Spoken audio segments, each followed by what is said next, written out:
ماتش كاتاستروف. والترجي. عار على بلد كبير كيما مصر فينال كاف تصير هكايا. عار كيف عار تحكيمي اللي الحقيقه معناتها ضربه جزاء واضحه نهضه بركان الحقيقه.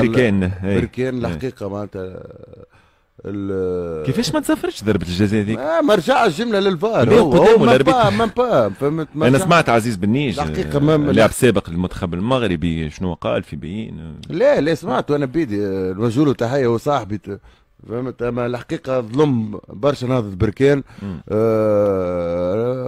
امور تنظيميه كاتاستروف. ماتش تاع غوره نقول لك غارو معناتها الحقيقه معناتها. شنو الغوره بالعربيه؟ الغوره اعطيني كلمه سينونيم للغوره باللغه العربيه.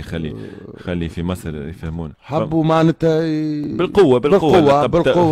بالقوه ولا دليل زاد حتى مرت الجزائر كيفاش ما يخليش تدخل خاطر واحده نتاع فلسطين.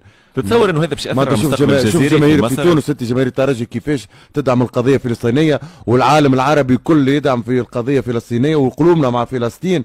وهما معناتها على حكايه لي شارب نتاع فلسطين عملوا حكايه هذه الكل. ما فهمتش انا على شنو ناويين.